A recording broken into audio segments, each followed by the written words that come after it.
ওই ভেতরের বারান্দায় কাপড়ের জল ঝাড়তে গিয়ে আমাকে ভিজিয়ে দাও, তখন আমার মনে হয় যে এই পৃথিবীতে আমার থেকে আর বড় ভাগ্যবান কেউ নেই। তারপর তারপর তুমি যখন আমার ওই অবস্থা দেখে আমার ওপর হাসো, আমার তখন মনে হয় আমার পৃথিবীটা রঙিন হয়ে গেছে। এর থেকে তো আমার আর বেশি কিছু চাইবার নেই উষসী। তুমি আমায় বললে না তুমি আমায় সম্মান করো, আমায় কষ্ট দিলে তোমার তোমার কষ্ট হয়, এরপরেও তুমি বলবে যে আমাদের কোনো সম্পর্ক নেই। আমি যখন খুব খুব দুশ্চিন্তা করি, মন খারাপ থাকে, কোনো কিছুতে ভয় পাই, তখন তুমি আমার সব ভয়, দুশ্চিন্তা, মন খারাপ সব ভাগ করে নাও। এটা যে আমার কাছে কত বড় পাওনা তুমি জানো না উষসী। তুমি আমায় বললে যে তুমি সবাইকে মিথ্যে বলতে পারো, কিন্তু আমায় মিথ্যে বলতে পারো না, আমার কাছে অভিনয় করতে পারো না। এরপরও তুমি বলবে যে আমাদের মধ্যে কোনো সম্পর্ক নেই। তুমি এখনো বুঝতে পারছো না আমাদের সম্পর্কটা কিসের? বিশ্বাসের উষসী, বিশ্বাসে, মনের বিশ্বাসে। মনের সম্পর্ক থেকে বড় কোনো সম্পর্ক হতে পারে বলো?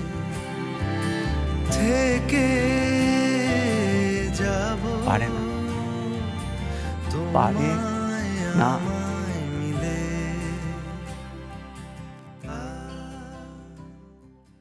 ওরে বাপরে বাপ বাপ, বাবু তোমার এই কি অবস্থা? কি করে হলো? হ্যাঁ গো, বই টরে গেছিলে নাকি? না না না, পড়ে যাবো কেন? পুরো যাবো।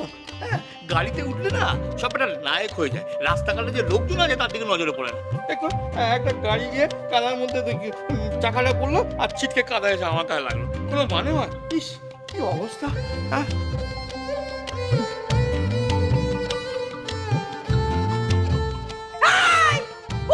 তুমি আরে বাবা, কত জামা কাপড়ে চতুর্দিকে একশো করবে নাকি? জান ছেড়ে এসে যাও, যাও। যাচ্ছি, কিন্তু তার আগে যদি একটা গরম চা। চাটা কিচ্ছু হবে না, যাও তান্ত্র সেরে এসে যাও। না সে তো হবেই না। হ্যাঁ, যখন তোমার ইচ্ছা হবে তখন তুমি আমাকে চা করে দেবে। হ্যাঁ, এক কাপ চা করে দাও বলে যাচ্ছি, যত সব। হ্যাঁ।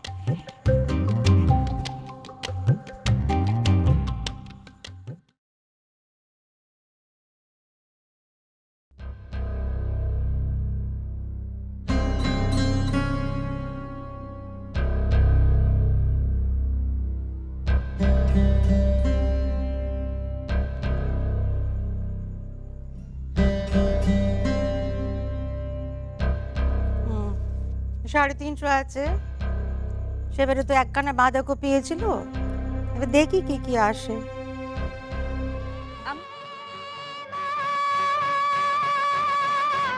ও বড় বৌদি, কেমন সাজিয়েছি? খুব সুন্দর। টাটা।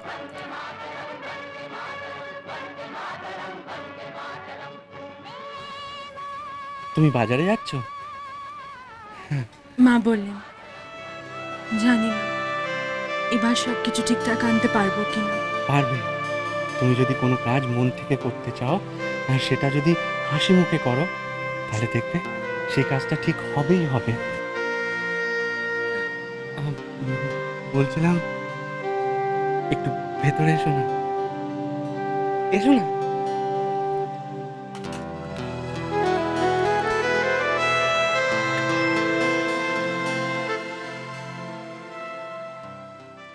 এই নাও, এবার এটা খেয়ে নাও। এটা খেলে তুমি এমন মিষ্টি হাসবে, দেখবে সব দোকানি তোমাকে সব জিনিসপত্র অর্ধেক দামে দিয়ে দেবে।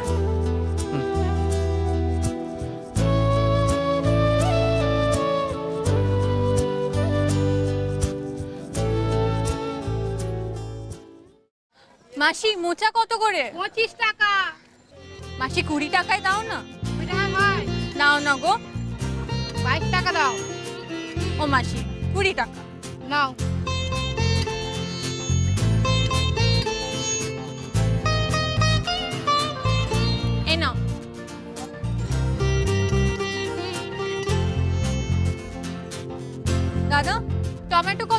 50 টাকা। দাদা 40-এ দিন না দাদা, কতটা নেবেন?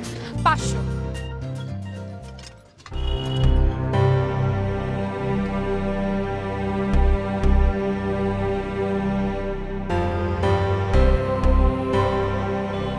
তুই এখানে? তুই অবাক হচ্ছিস কেন? অবাক তো আমার হওয়ার কথা। আমাদের ইউনিভার্সিটির টপার উষসী আজকে বাজারে দরদাম করছে, আমি তো সেটাই আজ দেখতে এলাম। কি দেখলি? দারুণ। ইউনিভার্সিটি টপার মেয়ে নিজের বাড়ির জন্য বাজার করতে পারে না? আর তাছাড়া আমার বেশ লাগে এটা। হ্যাঁ, সে তো আমি দেখতেই পাচ্ছি। আমি দেখছি আর ভাবছি আমার বন্ধু উষসীর জীবনে আসল লক্ষ্যটা কি।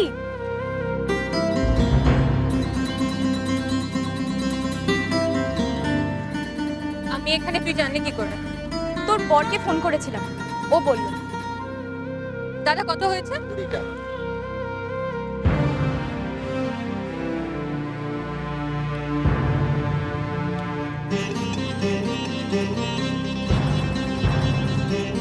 তুই কি কিছু বলবি? হ্যাঁ, তা না হলে এখানে এসেছি কি করতে? চলো দিকে।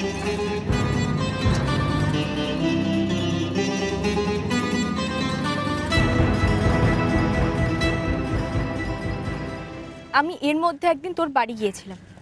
কবে? যেদিন তোর শাশুড়ি তোকে তোদের কনজুগাল লাইফ নিয়ে সুন্দর সুন্দর প্রশ্ন করছিল সেদিন। আর তোদের বাড়ির নিচে সেদিনকে সুন্দরী ছিল, ও আমাকে ওপরে যেতে বলল। আমি ওপরে তোর ঘর অব্দিও গিয়েছিলাম। তারপরে আমি অনেক কিছু শুনলাম। ও, এসব কি উষসী? তুই এত কিছু বলতে অ্যালাউ করিস কি করে তোর শাশুড়িকে? আর ওনার কি একবারও মনে হচ্ছিল না যে স্বামী স্ত্রীর নিজস্ব ব্যাপারের মধ্যে এভাবে কথা বলাটা কতটা খারাপ? আর তোর হাজবেন্ড, ও তো ওখানে বোমার মতো দাঁড়িয়েছিল, কোনো কথাই বলছিল না। ওর তোর হাজবেন্ড হওয়ার মতো বেসিক যোগ্যতাটুকু নেই। দেখবি ও তোর জন্য কিচ্ছু করবে না, বরং তোকে। সৈনী, আমার শাশুড়ি যদি আমাদের ব্যক্তিগত ব্যাপারে কথা বলে অন্যায় করে থাকেন, তাহলে তুইও দরজার বাইরে দাঁড়িয়ে অন্য ফ্যামিলির কথা শুনে অন্যায় করেছিস। আরেকটা কথা, এত জাজমেন্টাল হোস না। কিছু না জেনে না বুঝে কারোর সম্পর্কে জাজমেন্ট করিস না। নিশিত কতটা ভালো, কতটা অন্যরকম, সেটা বোঝা তোর পক্ষে সম্ভব না। আমি বলছি, ওর মতন মানুষ যদি একটা মেয়ে নিজের জীবনে পায় না, সেই মেয়েটা নিজেকে সব থেকে লাকি মনে করবে। ও, যে কোনো মেয়ে নিজেকে সবচেয়ে লাকি বলে মনে করবে। আর তুই তুই নিজেকে কি মনে করিস? নিশিতের মতো হাজবেন্ড পেয়ে তুই খুব লাকি মনে করিস নিজেকে? তুই নিশিতের ফেভারে এত কথা বললি তো, ও যদি এতই মহৎ হয় তাহলে সেদিনকে দাঁড়িয়ে দাঁড়িয়ে সব কথা শুনছিল কেন? ও শুধু শোনেনি, ওর যা বলার ও বলেছে। বাহ উষসী, বাহ, চমৎকার। তোর কি হলো রে?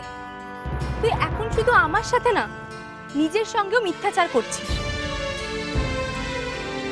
আচ্ছা বেশ, মেনে নিলাম তোর বর একজন আইডিয়াল হাজব্যান্ড। তাহলে তুই কেন পারছিস না? কেন তাকে ভালোবাসতে পারছিস না? তোর শাশুড়ি যখন তোকে প্রশ্ন করলো তুই ওকে ভালোবাসিস কিনা, কেন সেই প্রশ্নের জবাব তোর কাছে ছিল না? কেন উষসী, বল। আমি বলবো, কারণ তুই নিশিতকে ভালোবাসিস না, আর সেটা তুই নিজেও খুব ভালো করে জানিস।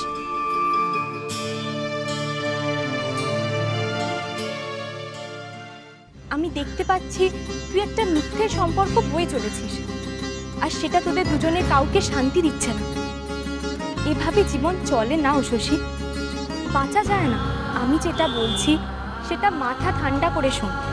অনেকটা দেরি হয়ে যাওয়ার আগে তুই বেরিয়ে আয় এই সম্পর্কটা থেকে।